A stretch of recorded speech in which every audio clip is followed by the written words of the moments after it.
Good evening students, welcome to Janvani classes. मैं अभिषेक भारद्वाज आपका स्वागत करता हूं हमारे यूट्यूब चैनल पर। बच्चों, आप मेरे साथ पढ़ते हैं बीएससी फिजिक्स, जिसमें मैं आपको क्या पढ़ा रहा था। आपका सेमेस्टर 1 बीएससी का कौन सा सेमेस्टर, फर्स्ट सेमेस्टर की हमारी आज क्लास है ये वाली। ठीक है, इसमें आपकी ये जो यूनिट चल रही है इसका नाम क्या है, ये आपका न्यूटन मैकेनिक्स पार्ट बी है। ठीक है, पार्ट कौन सा है, पार्ट आपका बी है। क्या नाम है, न्यूटन मैकेनिक्स। जिसमें आपकी जो यूनिट फर्स्ट है इसका नाम क्या है, dynamics of system of particle. ठीक है, डायनामिक मतलब क्या होता है ये मैं आपको बता चुका हूं। तो आज हमारी क्लास इसकी चल रही है। ठीक है, इसी को हम कंटिन्यू करेंगे। हालांकि कल मैंने शुरुआत कर दी थी इसकी, और इसमें मैंने लास्ट जो आपको टॉपिक करवाया था वो एक मोशन की इक्वेशंस करवा रहा था मैं, है ना। लास्ट मैंने आपको होमवर्क में दी थी, वो ऑलमोस्ट मैंने कंप्लीट करवाई दी थी। जस्ट आपको इंटीग्रेशन करना था और आपका रिजल्ट आया था। उसी में मैं आज थोड़ा सा आगे बढ़ूंगा। और आपका जो टॉपिक है आज का पहला टॉपिक जो है वो है, देखो एक रेक्टिलिनियर मोशन के एग्जांपल है, क्या बोलते हैं उसको, फ्री फॉलिंग बॉडी बोलते हैं, फ्री फॉलिंग बॉडी। और ये बच्चों आपने अपनी 9th क्लास में पढ़ा होगा, फ्री फॉलिंग मोशन बोल दो या फ्री फॉलिंग बॉडी बोल दो, जो आपकी मर्जी है। तो बात करें कि what is free falling motion, कि भाई ये फ्री फॉलिंग मोशन होता क्या है। हम कब बोलते हैं कि कोई भी बॉडी जो है वो फ्री फॉलिंग मोशन में है, किस कंडीशन में आकर हम बोल सकते हैं कि कोई भी बॉडी जो है वो फ्री फॉलिंग मोशन में है। तो देखो, जब भी कोई बॉडी जब भी कोई बॉडी अगर फॉल कर रही है, यानी अगर गिर रही है, सिर्फ और सिर्फ गुरुत्वाकर्षण के बल पर, यानी सिर्फ और सिर्फ अगर उसमें एक टाइप का फोर्स लग रहा है, जो कौन सा है, ग्रेविटेशनल फोर्स है। यानी सिर्फ अगर वो ग्रेविटी के अंदर गिर रही है, उस पर और कोई भी तरीके का फोर्स नहीं लग रहा है, यानी उसमें आप एयर रेजिस्टेंस भी कैंसिल कर दो, कि एयर रेजिस्टेंस को आप नेग्लेक्ट कर दो कि एयर रेजिस्टेंस नहीं लग रहा है, जस्ट आप ग्रेविटी के अंदर गिर रहे हैं, तो उसको आप बोलेंगे फ्री फॉलिंग मोशन। ठीक है, ये आपका एग्जांपल है किसका, किसका एग्जांपल है, रेक्टिलिनियर मोशन का ही एग्जांपल है। कैसा, it is the example of rectilinear motion. ठीक है, ये आपका एग्जांपल किसका है, रेक्टिलिनियर मोशन का। अब ये तो बात होगी रेक्टिलिनियर मोशन का, चलो एग्जांपल है, लेकिन इसकी भी तो कोई अपनी एक डेफिनेशन होती होगी, तो इसकी डेफिनेशन लिखते हैं, इसकी फ्री फॉलिंग मोशन की डेफिनेशन लिखते हैं। ठीक है, चलो। A body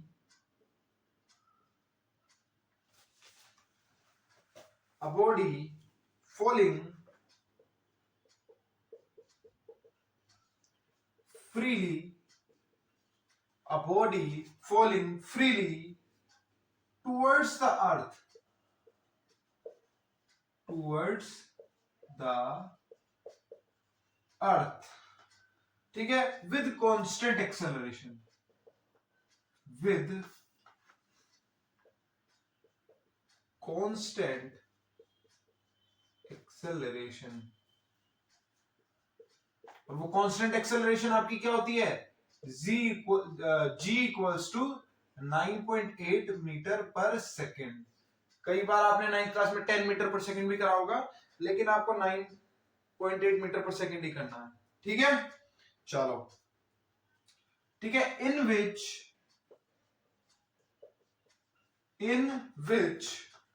air resistance, in which air resistance and small variation and small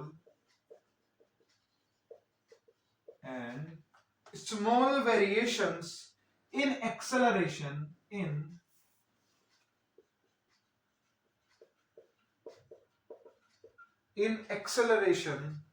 with altitude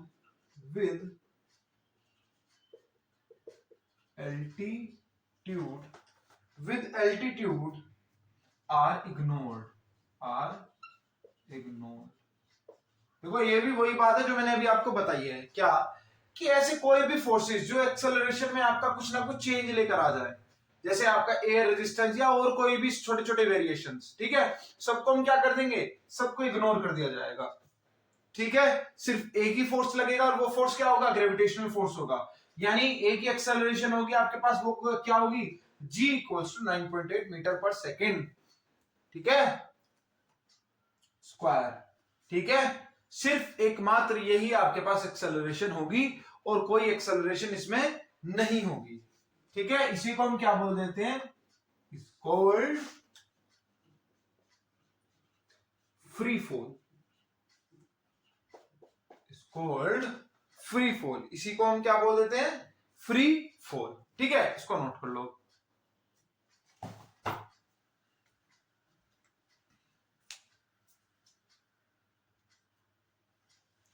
किया नोट, अब देखना, क्योंकि एक रेक्टिलिनियर का एग्जांपल है, ठीक है, क्या ये एक रेक्टिलिनियर मोशन का एग्जांपल है, तो ये कहीं ना कहीं क्या करना होगा, जो हमने इक्वेशंस ऑफ मोशन करी है इसमें कुछ ना कुछ इसमें भी चेंज आ रहा होगा, क्यों, क्योंकि यहां पर हमारे पास एक्सेलरेशन पहले से ही गिवन है, भाई हमारे पास एक्सेलरेशन क्या है, पहले से ही गिवन है, भाई रेक्टिलिनियर मोशन में इक्वेशन ऑफ मोशन क्या क्या होती थी, एक होती थी v equals to u plus at, second आपकी क्या होती थी s equals to ut plus half at square, और थर्ड आपके पास क्या होती थी v square equals to u square plus 2as।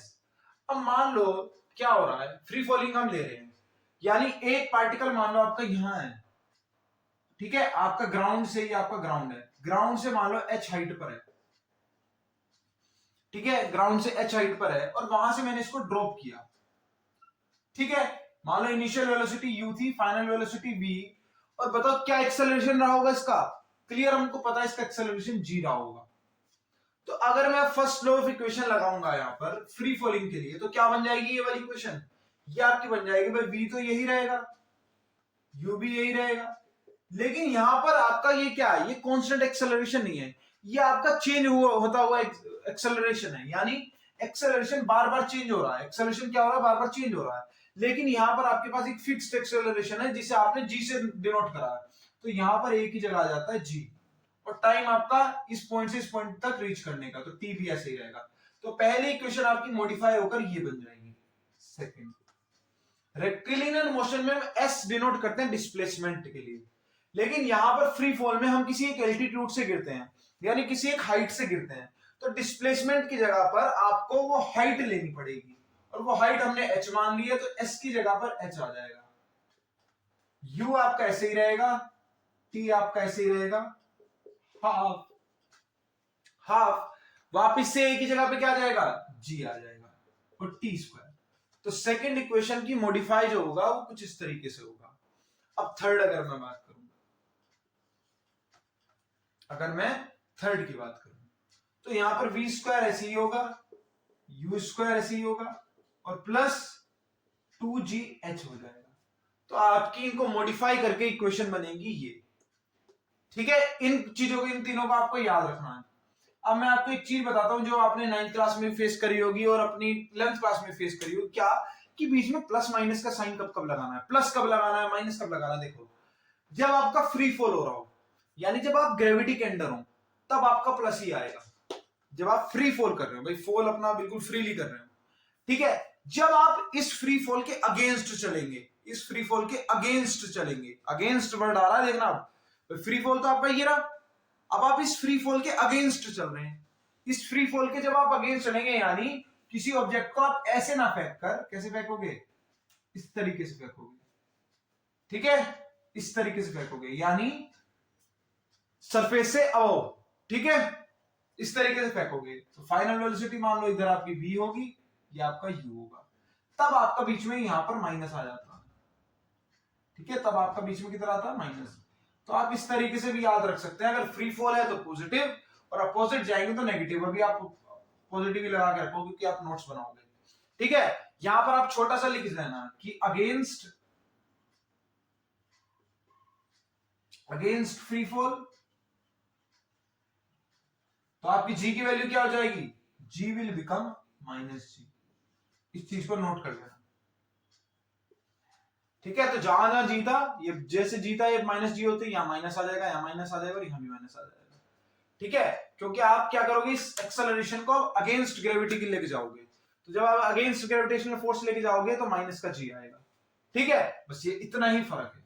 ठीक है, इसको नोट कर लो आप। तो अब इसमें आगे बढ़ते हैं बच्चों। अब हमारे पास आएंगे क्या, थोड़ा और आगे बढ़ेंगे। अब हमारे पास आ जाएंगे न्यूटन के लॉज, क्योंकि हम क्या पढ़ रहे हैं, न्यूटन मैकेनिक्स, और न्यूटन मैकेनिक्स को न्यूटन लॉज के बिना कंप्लीट ही नहीं होगी। तो सबसे पहले हम क्या लेंगे अब, न्यूटन के लॉज। ठीक है, तो हमें पता है न्यूटन के कितने लॉज हैं, बचपन से पढ़ते आ रहे हैं। कितने लॉज हैं न्यूटन के? न्यूटन के 3 लॉज हैं, है ना। 3 लॉज है ना न्यूटन के। कौन कौन से? Newton first law of motion, जिसे हम क्या बोलते हैं, लॉ ऑफ इनर्शिया भी बोलते हैं। Newton second law of motion, और Newton third law of motion. Third law of motion को एक्शन रिएक्शन लॉ भी बोलते हैं। ठीक है, चलो तो फिर तो सबसे पहले स्टार्ट करेंगे क्या, न्यूटन के फर्स्ट लॉ से। चलो ठीक है, तो हेडिंग डालो फर्स्ट लॉ ऑफ मोशन। क्या हेडिंग डालो? Newton's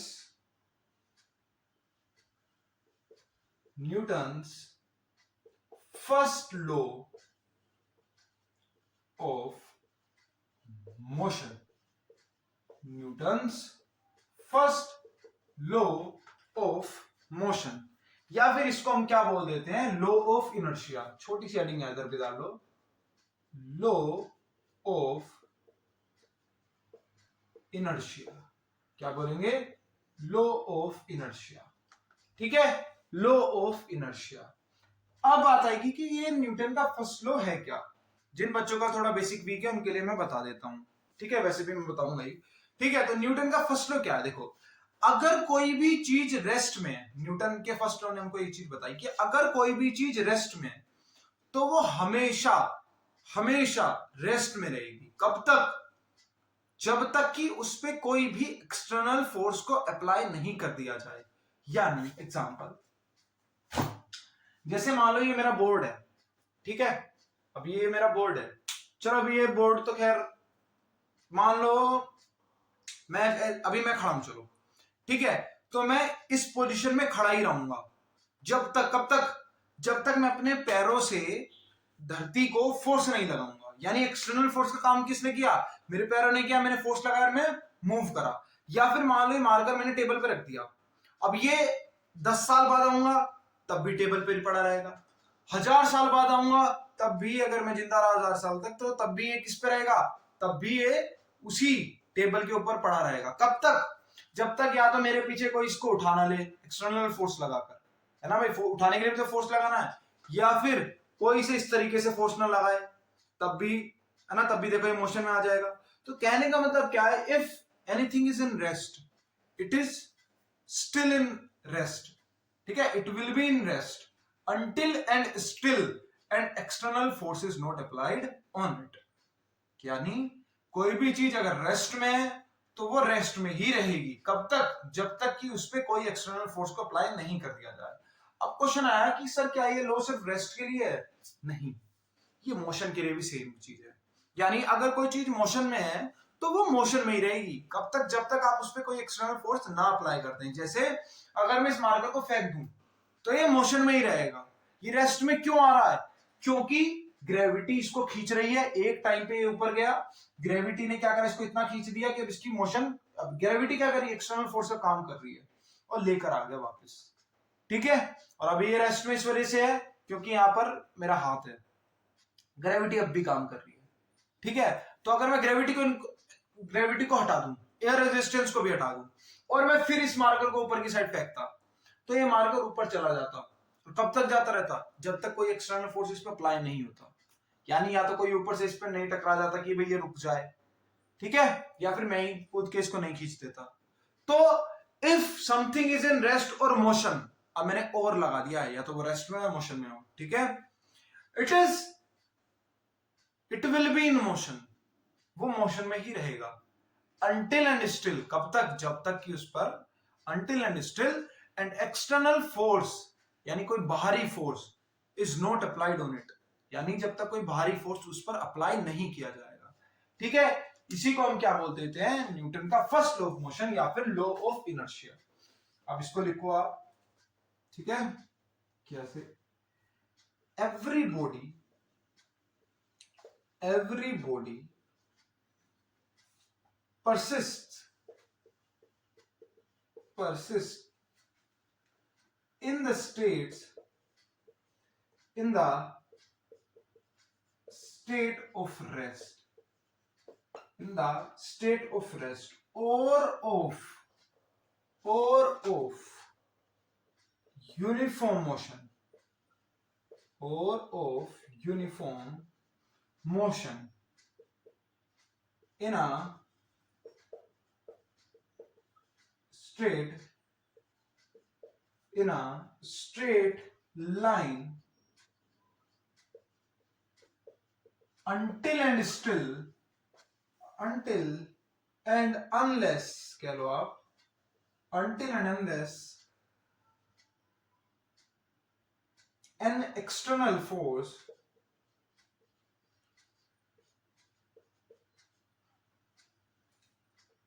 acts on it.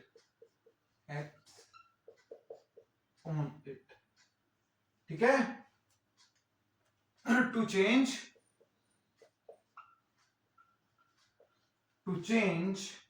that state,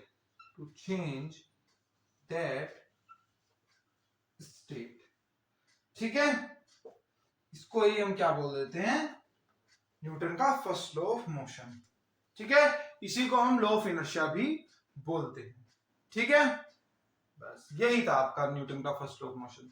अब ये कई सारी जगहों पर अप्लाई होता है। जैसे भाई कोई चीज रेस्ट में है तो रेस्ट में रहेगी। जैसे स्पेस में हमारे क्या है, ये भाई आपके मेटेओर्स वगैरह होते हैं, क्या ये फ्रीली मूव कर रहे हैं और मूव करते ही रहते हैं जब तक इस पे एक्सटर्नल फोर्स ना अप्लाई हो जाए, यानी कोई और प्लैनेट उसे अपनी ग्रेविटी के अंदर चारों तरफ रिवॉल्व ना करवाना शुरू कर दे, इस तरीके से। ठीक है, या फिर आप देखिए जैसे हमने मार्स मिशन, आपने मूवी देखी अगर मार्स, तो देखो उन्होंने किसका यूज किया था, उन्होंने न्यूटन के फर्स्ट लॉ का यूज किया था। कैसे? पहले सैटेलाइट को कहां ले गए थे? फर्स्ट ऑर्बिट में, अर्थ की फर्स्ट ऑर्बिट में। तो क्या हुआ, अब वो स्पेस में, अब वो एक यूनिफॉर्म वेलोसिटी के साथ मूव करे जा रहा है, उसमें कोई फ्यूल नहीं लग रहा है, वो ऑटोमेटिकली अर्थ की ग्रेविटी के अंदर आ गया है और वो मूव कर रहा है। अब उसमें कोई एक्सटर्नल फोर्स अप्लाई नहीं हो रही है, जो अर्थ की ग्रेविटी है वो जस्ट एक सेंट्रीपिटल फोर्स का काम कर रही है, जिससे वो सर्कुलेटरी मोशन में रहे। जस्ट वो वहां पे एक्सटर्नल फोर्स उसका काम कर रही है कि वो सर्कुलेटरी मोशन में रहे, लेकिन उसको मोशन में रखने का काम कोई नहीं कर रहा है, मोशन में वो अपने आप है। ठीक है, क्योंकि स्टार्टिंग में जस्ट फ्यूल से हल्की सी एनर्जी दी गई होगी, उसको हल्की सी वेलोसिटी प्रोवाइड करवाई होगी, हल्की सी एक्सेलरेशन प्रोवाइड करवाई होगी, और वही कांस्टेंट एक्सेलरेशन वो मेंटेन करके चल रही है। ठीक है, तो ये भी आपका एग्जांपल हो जाएगा किसका, Newton first law of motion का। ठीक है, चलो इसे नोट कर लो।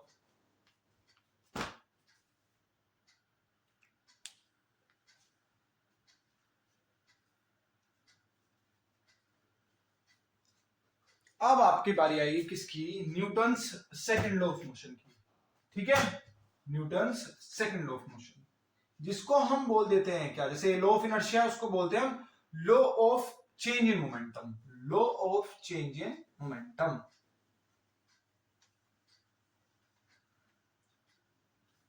कौन सा लॉ? Second law. ठीक है, तो न्यूटन्स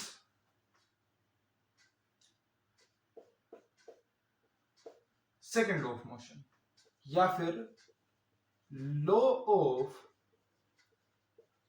चेंज इन मोमेंटम, ये आपका वही लॉ है जिसने पहली बार हमको फोर्स की करेक्ट डेफिनेशन दी थी। इससे पहले हम क्या समझते थे? इससे पहले हम सिर्फ ये समझते थे कि फोर्स क्या है, पुल कर लो, पुश कर लो, यही फोर्स है। लेकिन रियलिटी में ये फोर्स नहीं है। फोर्स आपका जब भी कोई चीज किसी भी ऑब्जेक्ट के मोमेंटम में चेंज ला रही है, उसी को हम फोर्स बोलते हैं। ठीक है, तो ये आपका पहली बार हुआ था जब हमको फोर्स की करेक्ट डेफिनेशन मिली थी। ठीक है, क्योंकि जस्ट ऐसे पुश करना, पुल करना ये फोर्स नहीं है। आप साइकिल चला रहे हैं, आपने ब्रेक अप्लाई करे तो वो टायर को पुश अप पुल थोड़ी कर रही है, वो जस्ट क्या कर रहा है, वहां पर ब्रेक का काम कर रहे हैं, उसकी मोमेंटम में चेंज ला रहे हैं। इस वजह से हम बोलते हैं कि जो ब्रेक्स हैं वो फोर्स लगाते हैं टायर्स पे। क्यों? क्योंकि वो टायर्स का मोमेंटम कम करते हैं। तो ये आपका law of change in momentum जो है वो फोर्स की डेफिनेशन को बताता है। ठीक है, तो यहां से ही हमको क्या मिला था, फोर्स और एक्सेलरेशन के बीच में एक रिलेशन भी मिला था, जो आप पढ़ते भी आए हैं फिर पोस्ट में। ठीक है, तो चलो करते हैं। इसकी डेफिनेशन क्या है? ये बोलता है the law states that the law states that the change in momentum,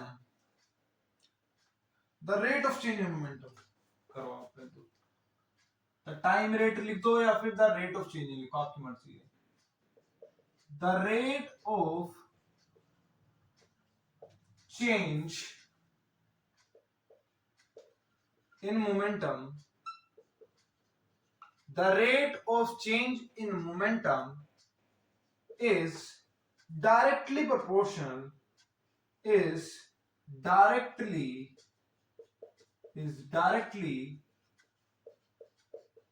proportional, is directly proportional to the external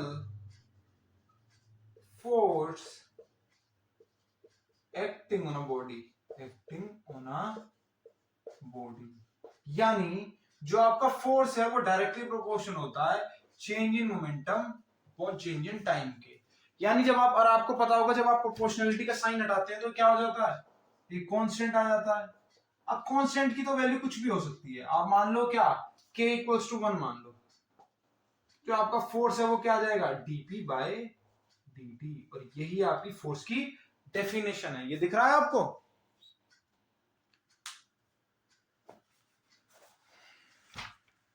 हल्का सा दिख रहा है, इसको मैं थोड़ा ऊपर लिख देता हूं।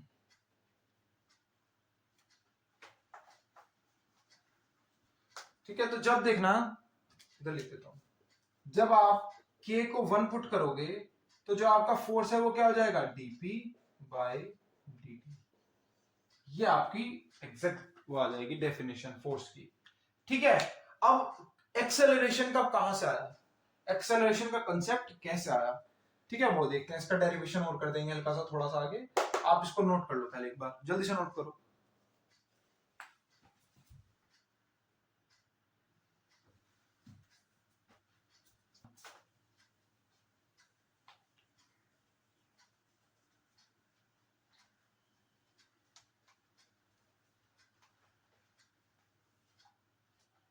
यही कर देता हूं, चलो। तो हमारे पास देखना क्या आया, F equals to dp by dt आया है ना। अब हमको एक चीज पता है क्या, we know that क्या P इक्वल्स टू आपका mv होता है। जब आप ये चीज इधर पुट करोगे तो क्या हो जाएगा, F equals to dmv by dt। m आपका क्या है, मास, m कांस्टेंट होता है, तो आपका ये क्या हो जाएगा, F equals to m dv by dt। अब आपको एक चीज और पता है क्या, वी नो दैट क्या एक्सेलरेशन आपका क्या आता है, change in velocity upon change in time, यानी एक्सेलरेशन क्या होता है dv बाय dt। हेंस आपका ये क्या आ जाएगा फोर्स, यहां पे वैल्यू पुट करोगे तो क्या आ जाएगा, F इक्वल्स टू ma। ये आपका आ गया, यही आपका क्या था, न्यूटन का सेकंड लॉ ऑफ मोशन। बस सिंपल है। मेरे पास सबसे पहले क्या आया, F equals to dp by dt, क्या है F equals to dp by dt। अब मुझे पता है मेरा P क्या होता है, P मेरा होता है मास इनटू वेलोसिटी। P क्या होता है, मास इनटू वेलोसिटी। ठीक है, अब मास इनटू वेलोसिटी से जब मैंने ये चीज यहां पर पुट करी, m मेरा बाहर आ गया, m मेरा बाहर आ गया तो अंदर क्या बचा, dv बाई dt। और dv बाई dt क्या है, change in velocity upon change in time, और change in velocity upon change in time आपका क्या होता है, एक्सेलरेशन होता है। तो ये आप एक्सेलरेशन की वैल्यू इधर जब आप पुट करेंगे तो आपका F इक्वल्स टू m में आ जाएगा। ठीक है, नोट कर लो इसको।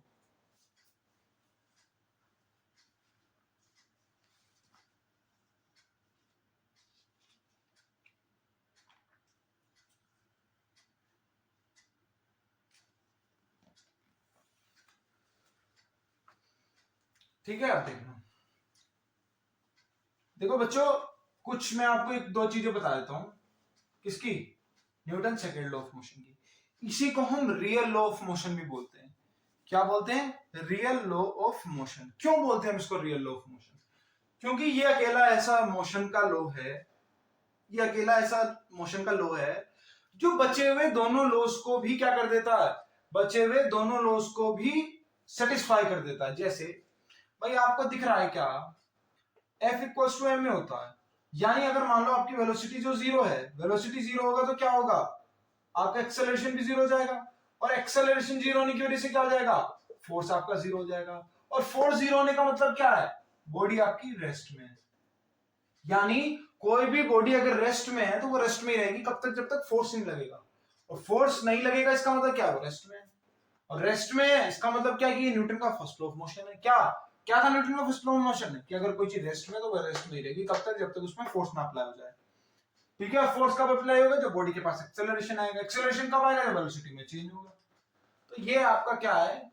ये आपका सेटिस्फाई कर रहा है न्यूटन के फर्स्ट लॉ ऑफ मोशन को। तो इसी वजह से हम इसको क्या बोलते हैं? It is also known as real law of motion. इस चीज को आपको याद रखना है, इसको हम रियल लॉ ऑफ मोशन भी बोलते हैं। कई कॉम्पिटिटिव एग्जाम में भी ये पूछा गया है कि which law is known as real law of motion. तो आपका आंसर क्या होगा? Newton's second law of motion. ठीक है, एक ये लाइन और लास्ट इसको नोट कर लो।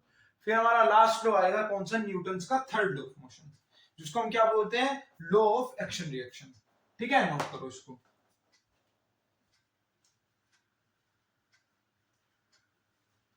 चलो अब किसकी बात करेंगे हम? न्यूटन्स के तीसरे और आखिरी लॉ की। न्यूटन्स कौन सा law? Third law.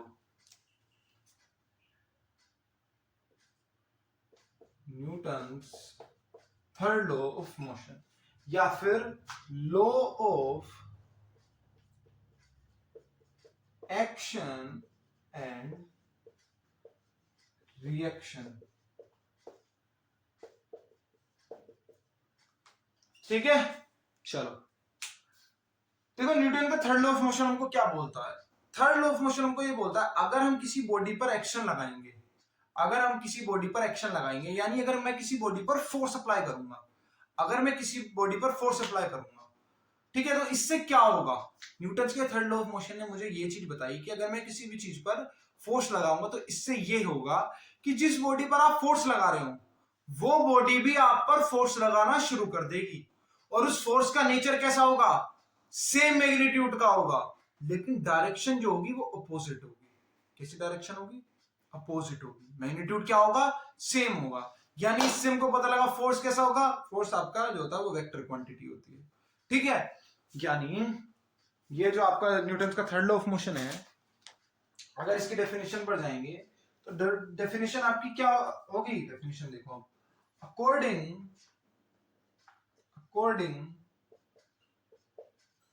To this law, according to this law, to every action there is always an equal and opposite reaction, but action and reaction applied on different bodies। ठीक है, तो आपका Newton का third law of motion क्या बोलता है कि हर एक एक्शन का एक अपना एक रिएक्शन भी होता है, और यही बेसिक लॉ भी बोलता है आपका। आपने नॉर्मल पढ़ा होगा, जैसे करोगे वैसे भरोगे, तो यही आपका न्यूटन का थर्ड लॉ ऑफ मोशन है। अगर आप दीवार पर इस तरीके से पंच करेंगे तो आपको भी दर्द होगा। क्यों? क्योंकि दीवार ने भी आपको पंच किया होगा, इसका मतलब पंच ना करके मतलब कहने का उसने भी फोर्स लगाया होगा, ठीक है। So according to this law, to every action there is always an equal and opposite reaction, ठीक है। इस चीज को आपको याद रखना है। यानी मान लो अगर आप किसी बॉडी, आपके पास एक बॉडी ए है, दूसरी बॉडी आपके पास बी है, और आपकी ए एफ बॉडी, यानी मान लो if we have two bodies, let A and B, and A is applying FAB force on B, this results in same force same. चलो इस चीज को मैं आपको बताता हूं, पहले आप इसको नोट कर लो, इसको नोट करो, फिर मैं इसके आगे बताता हूं आपको मैं कहना क्या चाह रहा हूं।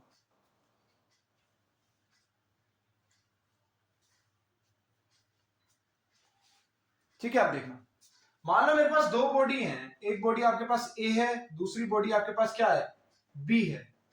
तो इससे क्या होगा, मान लो अगर ए ने बी पर फोर्स लगाया और उस फोर्स का नाम क्या रख दिया, मैंने उस फोर्स का नाम रख दिया एफ ए बी। क्या रख दिया, एफ ए बी। तो उससे क्या होगा, तो उससे ये होगा, same magnitude of force F B A will applied by body B on A, but it is in the opposite direction to FAB। That is, क्या कहना चाह रहा हूं, इसका मतलब जो आपका FAB होगा वो माइनस का FBA के बराबर होगा।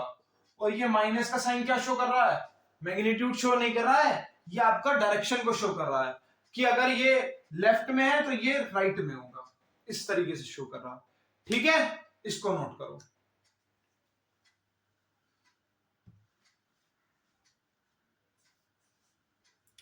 ठीक है बच्चों, तो आई होप आपको न्यूटन्स के तीनों लॉ अच्छे से समझ में आ गए होंगे। अब आपकी इसमें एप्लीकेशन आती है, न्यूटन्स के थर्ड लॉ की एप्लीकेशन आती है, कई जगह पर आपने यूज करी होगी, जिसमें एक सबसे ज्यादा इंपॉर्टेंट जो आपके इसके अंदर एप्लीकेशन है वो है आपकी रोटेशनल फ्रेम की। ठीक है, ठीक है, रोटेशनल फ्रेम की, उसका हमको एक छोटा सा डेरिवेशन है उसको समझेंगे, और जस्ट फिर आपका जो आपका चैप्टर 1 है इस यूनिट का, ठीक है, इस यूनिट का जो चैप्टर 1 है यानी न्यूटन मैकेनिक्स आपका है, dynamics of system of particle का पहला चैप्टर जो है वो है कौन सा, न्यूटन मैकेनिक्स। तो वो आपका न्यूटन मैकेनिक्स हम मोस्ट प्रोबेबली कल या फिर कल से नेक्स्ट लेक्चर में कंप्लीट कर देंगे। ठीक है, कल ही कंप्लीट कर देंगे बल्कि। ठीक है, चलो फिर आज के लिए फिर इतना ही रखते हैं, है ना। Thank you very much.